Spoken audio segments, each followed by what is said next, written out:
Ibu, saya yang semua dalam hari ini sama-sama kita mengikuti pengajian sama saya juga dari kita. Pada malam ini itu Ustaz Dr. Haji Yasir beliau berjalan. Astaghfirullahaladzim, astaghfirullahaladzim, astaghfirullahaladzim, wa la ilaha illallah wa atubu ilaih, wa la hawla wa la quwwata illa billahil azim. Assalamualaikum warahmatullahi wabarakatuh. A'udzu billahi minasyaitonir rajim. Bismillahirrahmanirrahim. Bismillahi masyaallah ma kana min ni'matin faminallah. Bismillahi masyaallah la yasuqul khaira illallah. Bismillahi masyaallah la yasrifus su'a illallah. Bismillahi masyaallah la haula wa la quwwata illa billahil aliyil azim. Alhamdulillahi rabbil alamin wal aqibatu lil muttaqin wa la udwana illa 'alal zalimin. Allahumma shalli wa sallim wa barik ala sayyidina Muhammadin wa ala alihi wa sahbihi ajma'in, amma ba'd. Rabbi shrah li sadri wa yassir li amri wa hlul 'uqdatam min lisani yafqahu qawli wasaddid lisani wahdi qalbi bihaqqi sayyidina Muhammadin sallallahu alaihi wasallam. Qala Allah Ta'ala fi kitabil karim, a'udzu billahi minasyaitonir rajim. Bismillahirrahmanirrahim. Laqad khalaqnal insana fi ahsani taqwim.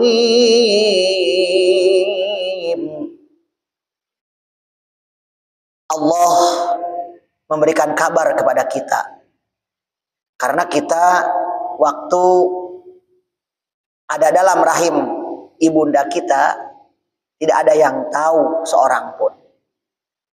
La ta'lamuna syai'a. Bahkan dalam keadaan waktu lahir pun kata Allah, kalian semua enggak ada yang tahu. Ma'asyiral jamaah rahimakumullah, orang-orang tua kami yang berbahagia, mudah-mudahan Allah merahmati kita semuanya, terutama sekarang jelang datangnya bulan suci Ramadan, yakni bulan Sya'ban, dan mudahan kita sesuai dengan nama bulan Sya'ban itu sendiri, liyatasyaaba fihi khairun katsir. Disebut Sya'ban karena kebaikan-kebaikan oleh Allah di bulan Sya'ban akan dicabang-cabangkan. Ditanam di bulan Rajab, dicabangkan di bulan Sya'ban, dan dipaneni nanti kelak di akhirat. Pada hari kiamat, nanti pada hari bulan Ramadan akan dipanen yang akan dirasakan sampai kelak di akhirat. Mudah-mudahan sekali lagi kita diberikan kesempatan untuk meraih kebahagiaan yang hakiki dari Allah Subhanahu wa Ta'ala. Allah memberikan pesan bahwa kata Allah, sungguh kami telah menciptakan manusia itu fi ahsani taqwim, dalam bentuk yang paling sempurna. Artinya di antara makhluk-makhluk Allah yang paling sempurna bentuk tubuhnya adalah manusia. Walaupun kadang-kadang ada manusia yang menganggap bahwa malaikat yang paling indah. Malaikat itu bisa berubah-ubah. Ya, bisa berubah-ubah. Sesuai dengan keterangan dari para ahli dan para alim ulama. Sementara manusia, jasadnya nggak bisa berubah-ubah. Yang bisa berubah adalah perilakunya. Jasadnya enggak. Ya seperti inilah. Dan ini yang terbaik. Ma'asyiral jamaah rahimakumullah, manusia yang sempurna tentu yang jasadnya sudah diciptakan baik oleh Allah dan ruhnya berfungsi, nyawanya berfungsi.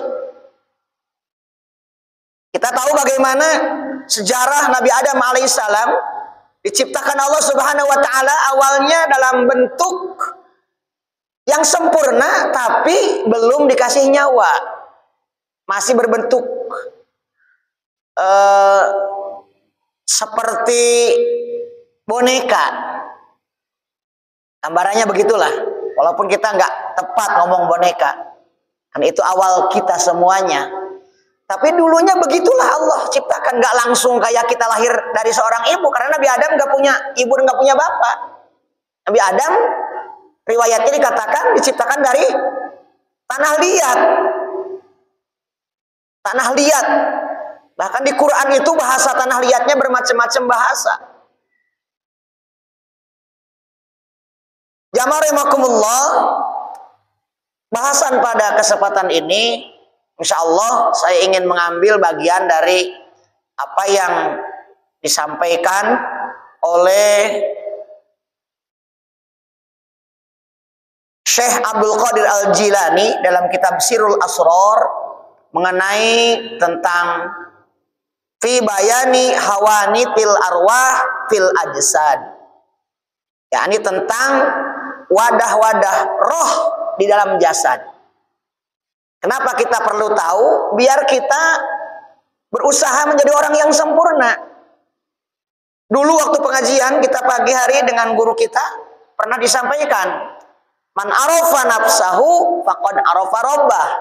Siapa yang mengenal dirinya, dia akan kenal Tuhannya.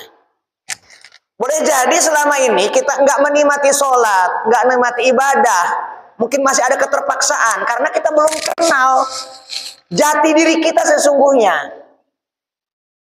Karena itu kita mencoba membuka tabir ini tentang wadah-wadah roh di dalam jasad manusia. Nanti kita akan tahu bagaimana bedanya antara manusia dengan binatang. Sebelumnya mari kita berselawat kepada Rasulullah sallallahu alaihi wasallam bil kalimah Allahumma shalli ala sayidina Muhammad. Allahumma shalli wa sallim wa barik alaihi. Sallallahu ala Muhammad. Sallallahu alaihi wasallam. Sallallahu ala Muhammad. Ya Rabbi salli wa sallim. Allahumma salli wa sallim wa barik alaihi. Qala al-muallif rahimahullah ta'ala,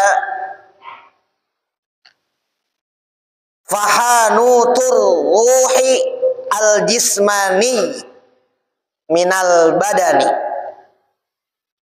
Wadah roh jismani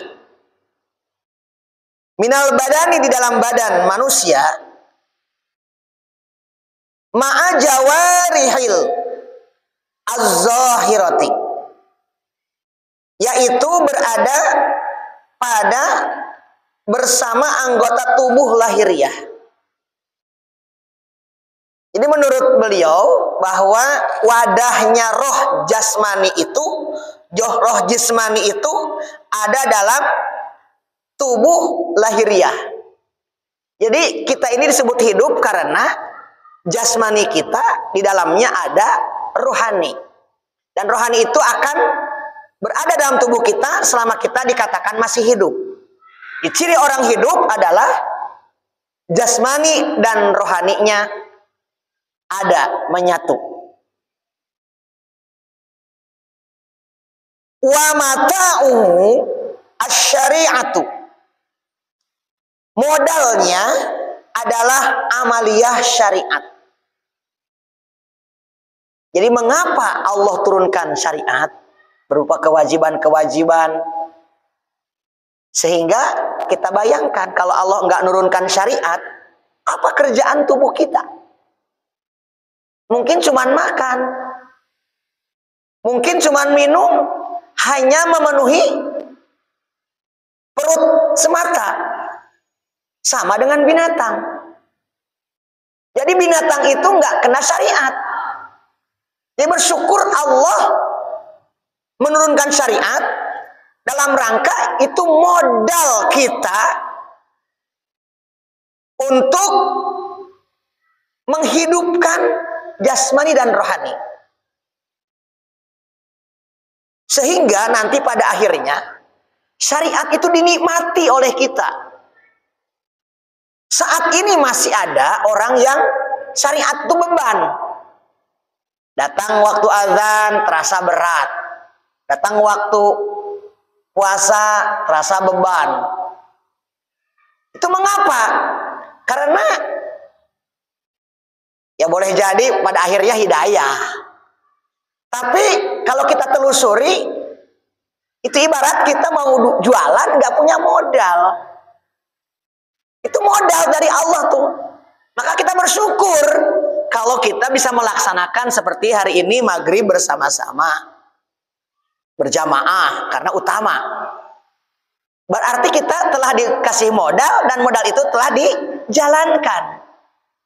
Sekali lagi, wa mata'uhu asy-syari'ah. Modalnya adalah amaliyah syariat. Pertanyaannya, sudahkah modal-modal dari Allah itu oleh kita dijalankan? Karena boleh jadi kalau kita mau berjualan dikasih modal, kalau enggak dilaksanakan, kapan dapat untungnya gitu. Wa muamalatuhu al-amalu bil mafruḍah. Sementara cara mengolahnya adalah mengamalkan ibadah wajib. Nah, jadi mengelola modal dari Allah tadi itu laksanakan kewajiban-kewajiban dari Allah. Ya tentu supaya lebih sempurna kita laksanakan dengan sunnah-sunnah yang dari Rasulullah Shallallahu Alaihi Wasallam. Allati amarallahu ta'ala biha minal ahkamiz zahirati. Yang Allah perintahkan kepada manusia dengan syariat-syariat itu minal ahkamiz zahirati, dari hukum-hukum syariat yang telah ditetapkan. Itu adalah ngelolanya. Sekali lagi, kalau kita punya modal, ingin punya untung, udah dikasih modal nih, supaya untung tentu harus dijalankan. Berapapun miliarnya duit, kalau nggak dikelola, ya paling-paling kalau disimpan di bank mungkin ada bunganya. Disimpan di bawah kasur. Masih ada nih di Tembilahan nih, orang kaya duitnya nggak mau disimpan di bank. Saya pernah menemukan orang kaya di Tembilahan, duit 100.000 itu tak laku lagi. Lebih 10 tahun disimpan di bawah kasur. Untung jadi makan rayap. Begitu mau ditukar ke bank, mau daftar haji, bingung orang bank, ini udah lama Pak Ustadz. Masya Allah. Ada, karena ada orang yang memang tak mau kenal dengan bank. Uang disimpan di bawah kasur, simpan 100 tahun. Gak bakalan punya keuntungan. Hanya paling mungkin ya nggak habis dimakan untuk hari-hari. Sama, kita udah dikasih syariat oleh Allah, kalau nggak dilaksanakan ya nggak ada keuntungan gitu. Tapi ada syarat. Kata Tuan Syekh dikatakan bi ghairi syirkatin, yaitu tanpa diiringi dengan sifat kemusyrikan. Musyrik di sini lebih kepada musyrik atau syirik kecil, syirik khafi. Karena kalau syirik jali jelaslah itu udah keluar dari Islam. Kalau kita menyembah matahari, di samping menyembah Allah, nyembah kebun, nyembah binatang, itu jelas syirik jali. Ada syirik yang bisa merusak amal kita. Apa? Yaitu syirik khafi. Namanya adalah riya atau sum'ah. Kama qala Allah Ta'ala fi kitabil karim, sebagaimana dalam Al-Quran surah Al-Kahfi Allah berfirman, wala yusyrik bi ibadati rabbih ahada.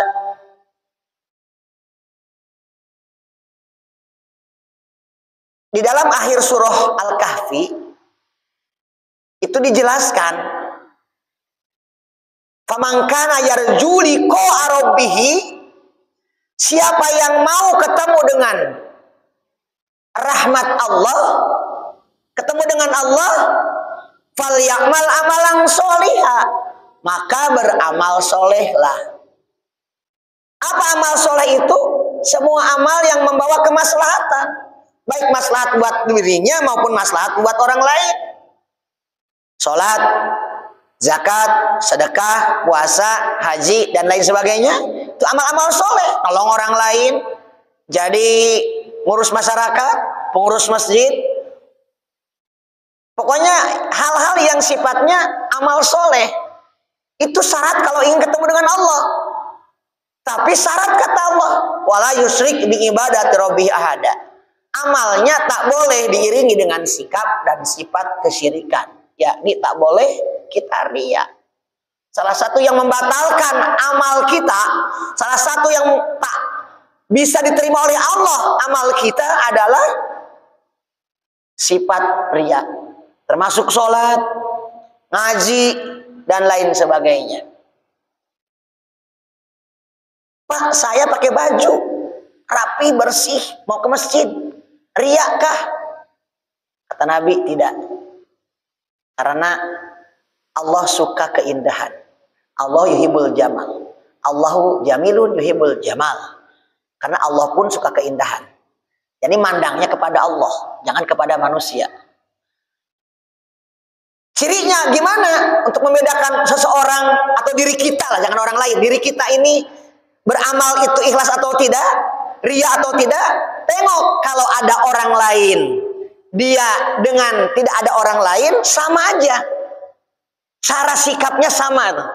Kalau sudah menunjukkan cara sikapnya sama antara ketika ada orang lain dan tak ada orang lain, itu berarti kita bersih dari riya. Tapi kalau dibeda-bedakan, kalau ada orang rame baru pakai yang beda, tak ada orang pakai kaos oblong atau kaos biasa-biasa aja, itu berarti kita ada nilai riya di dalamnya.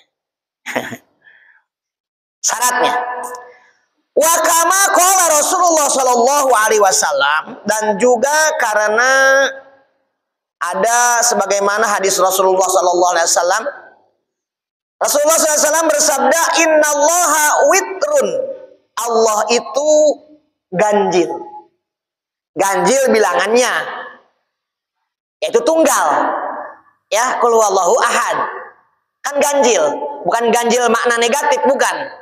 Ya, bukan positif negatif, bukan. Tapi ganjil di sini ganjil witrun. Witir artinya ganjil. 1, 3, 5, 7. Nah, Allah tentu ganjilnya tunggal. Yuhibbul witro, dan Allah suka bilangan yang ganjil.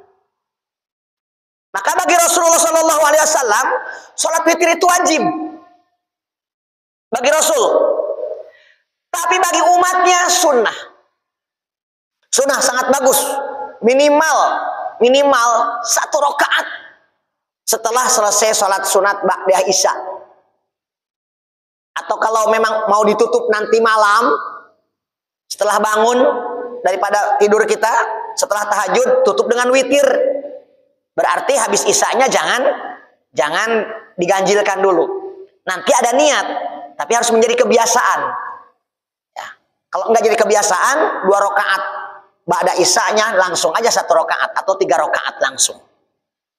Allah suka banget dengan angka ganjil.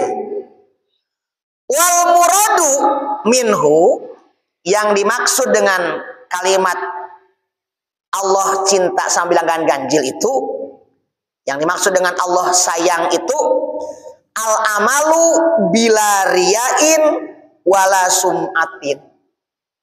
Imam Syekh Abdul Qadir Al-Jilani mengatakan bahwa yang dimaksud dengan amal yang dicintai Allah itu amal yang tanpa adanya riya dan sum'ah. Ria ingin dilihat orang lain, sum'ah ingin didengar orang lain.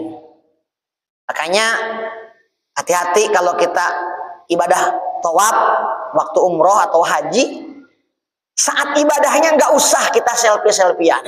Saat ibadahnya, setelahnya terserahlah. Di hadapan Ka'bah mau selfie silahkan.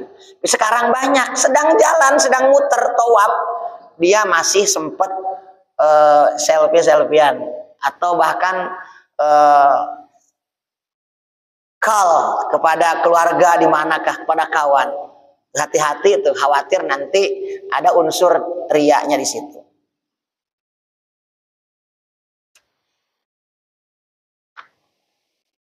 Wa qala al-mu'allif rahimahullah ta'ala, mu'allif pengarang kitab ini memberikan bahasan berikutnya. Waribhuhu, keuntungannya apa? Modal dikasih, udah dikerjakan, apa keuntungannya? Keuntungan yang didapat di dunia al-wilayatu wal mukasyafatu wal musyahadatu. Di dunia dari hasil mengolah roh jasmani tadi, ngerjakan syariat dari Allah tadi, maka akan dapat al-wilayah, sifat-sifat kewalian. Jadi kalau ada orang ngaku wali, tidak melaksanakan syariat, itu walinya wali bodong.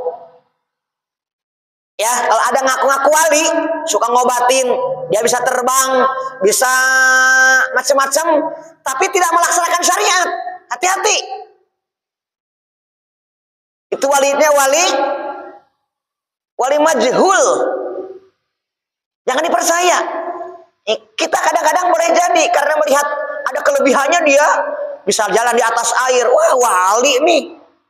Makanya tengok dia dalam melaksanakan syariatnya. Ini pesan dari Syekh Abdul Qadir Al-Jilani. Wal mukasyafatu, dan dia akan diberikan mukasyafah, bisa memandang hal yang tidak biasa dipandang orang lain. Wal musyahadatu, dan dia akan dapat musyahadah, bisa menyaksikan hal-hal yang di luar nalar. Bisa ke sana, ya marimakumullah, orang yang sudah mampu mengelola daripada mengelola roh jasmani tadi. Di mana fi alamil mulki, di alam mulki, yakni min tahtis saro ilas sama, di antara bumi dan langit. Jadi di dunia dapat keuntungan orang yang bisa melaksanakan syariat, insya Allah sifat-sifat kewalian bisa tercapai. Wa misluhu, nah, umpamanya seperti al-karomatul kauniyah. Contoh karomah al-kauniyah, karomah alam. Minal marotibir rohbaniyah, yaitu dari martabat-martabat kerahiban. Seperti, nah nih, kal masyi alal ma'i, berjalan di atas air. Orang-orang yang sudah menemukan nikmatnya ibadah bisa seperti itu. Tapi kita jangan ada niat seperti itu. Aku mau rajin sholat lah biar nanti bisa jalan di atas air. Jangan. Nah, nanti bahaya tuh Pak. Ini yang sering terjadi, orang-orang yang gila tuh, dia puasa sekian hari, tapi tujuannya udah ditentukan. Aku bisa berjalan ke seberang Tembilahan tanpa pakai pompong. Berjalan. Viral nanti di Tembilahan, Pak.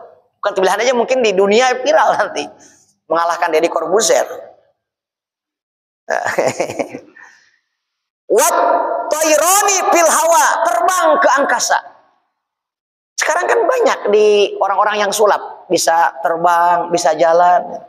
Walau alam tuh.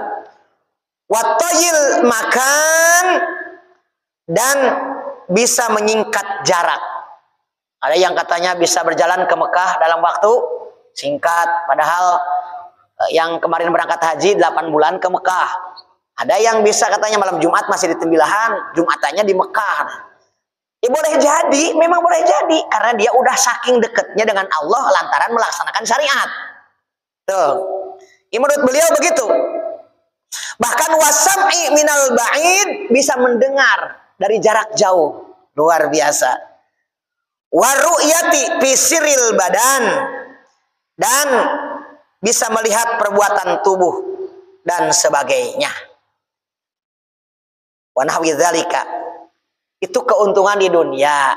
Jadi boleh jadi jamaah kalau kita memang ibadah tuh udah dekat dengan Allah, saking hebatnya melaksanakan syariat tadi, boleh jadi bisa seperti itu. Sedikit lagi ada wa amaribhuhu bil akhirah. Apa keuntungan kita melaksanakan syariat di akhirat? Tentu bahwa al jannah, dapat surga Allah Subhanahu wa taala. Amin ya rabbal alamin. Tapi jangan pula kita sholat itu niat mau masuk surga. Lillah aja lah, lillahi ta'ala, supaya nggak lelah. Wal huru, dapat bidadari. Wal kusuru, dapat istana. Bahkan siapa yang bangun masjid, Allah akan bangunkan istana di surga kelak. Wal gilman, akan dapat pelayan-pelayan nanti dari surga. Di surga Allah Subhanahu wa taala setia banget pelayannya, gilman. Wasyarabu, dan akan mendapatkan minuman-minuman segar. Wasairun ni'ami, dan akan mendapatkan sisa-sisa kenikmatan yang lainnya, berbagai kenikmatan yang lain. Famaskunuhu bil jannatil ula wahia jannatul ma'wa, dan tempatnya di jannah alias di surga yang pertama. Surga yang pertama namanya jannatul ma'wa. Oleh karena itu jamaah rahimakumullah, mengapa kita oleh Allah diponis orang munafik kalau kita males dalam melaksanakan syariat? Apa contohnya? Surah An-Nisa ayat 142. A'udzubillahi minasyaitonir rajim. Bismillahirrahmanirrahim. Innal munafiqina yukhadi'una Allah wa huwa khadi'uhum. Sesungguhnya orang-orang munafik itu dia suka menipu Allah, padahal dia sebenarnya yang tertipu. Dia berbuat dosa, Allah belum kasih balasan. Dia merasa menang. Tuhan aja gak ngapa-ngapain kok. Hati-hati kalau ada perasaan Tuhan maha pengampun, gak ngapa-ngapain kok, lalu berbuat dosa dia. Kita ini umat Nabi Muhammad beda dengan umat-umat Nabi terdahulu. Dikasih kesempatan oleh Allah berkat rahman rahimnya Allah, berkat kehebatan umat Nabi Muhammad SAW, berbuat maksiat itu nggak langsung disiksa. Nah, ketika kita berbuat dosa, jangan ada merasa kita menang. Yang bagus adalah kita istighfar, minta ampun kepada Allah. Jangan ada merasa Tuhan juga nggak ngapain kok, lalu berbuat dosa lagi. Itu telah menipu diri sendiri, itu namanya tuh. Wa idza qamu ila shalah, orang munafik itu kata Allah, jika mau mengerjakan sholat, qamu, dia mengerjakan tapi kusala, ngerjakannya penuh kemalasan, males. Nah, jadi kita kalau lagi mau sholat males, kita sedang kena sifat munafik. Jangan nunjuk orang lain lah, nunjuk kita sendiri. Dirimu kena munafik. Kalau dengar azan masih malas sholat, dengar suara azan masih malas sholat. Masya Allah. Terus Pak Ustaz, kan katanya munafik itu bila berkata berdusta, janji hianat, janji ingkar, diamanahi hianat. Itu munafik sosial, munafik horizontal, munafik antara sesama manusia. Tapi munafik yang sesungguhnya kepada Allah nih, nipu Allah. Yang kedua, sholat bukan tidak sholat. Kalau tak sholat kafir hukumnya. Sholat tapi malas, kena. Yang ketiga, yura'unan nasa, suka riya dalam beramal. Orang riya dalam beramal ternyata munafik Pak kategorinya. Terakhir, wala yadhkurunallaha illa qalila. Orang munafik zikir sedikit tapi sedikit zikirnya. Insya Allah ini nanti kita bahas lagi minggu depan tentang wahanutur ruhi arwani al-qalb. Kalau tadi baru ruh, membahas masalah wadah ruh jasmani. Nah, ada satu lagi, apa? Ruh ruhani. Bagaimana ruh ruhani? Insya Allah, mudah-mudahan nanti ada umur panjang. Ke depan kita bahas lagi supaya nyambung. Hari ini yang penting kita kerjakan perintah Allah, kerjakan syariat-syariat dari Allah, penuh dengan keikhlasan, jangan ada riya, jangan ada sum'ah, dan kita berbanyak zikir kepada Allah, karena khawatir kalau zikir hanya sedikit, kategorinya orang munafik. Berarti kita dituntut zikir itu yang banyak, sampai capek mulut itu sampai basah, kata Nabi, mulut itu sampai basah. Jangan merasa lelah dengan zikir, karena kategorinya kalau zikirnya sedikit, itu kategori munafik dari Allah Subhanahu wa Ta'ala. Jadi munafik ada dua, ada munafik vertikal kepada Allah, ada munafik horizontal kepada sesama makhluk Allah. Mudah-mudahan kita semua dijaga oleh Allah dari sifat-sifat munafik, karena ulah perbuatan kita sendiri. Sekali lagi, bahwa kita udah dikasih modal oleh Allah berupa syariat-syariat, dan kita bisa melaksanakannya. Actionnya adalah melaksanakan perintah-perintah Allah Subhanahu wa Ta'ala. Ala hadziniyah al-Fatihah. A'udzubillahi minasyaitonir rajim. Bismillahirrahmanirrahim. Alhamdulillahirabbil alamin.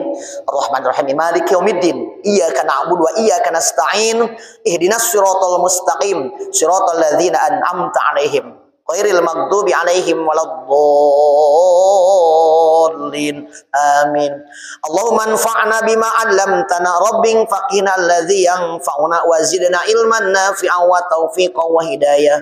Allahumma ij'al jam'ana hadza jam'an marhuma wa tafarruqana min ba'di tafarruqan ma'suma. Subhanakallahumma bihamdika nasyhadu an la ilaha illa anta nastaghfiruka wa natubu ilaik. Walhamdulillahi rabbil alamin.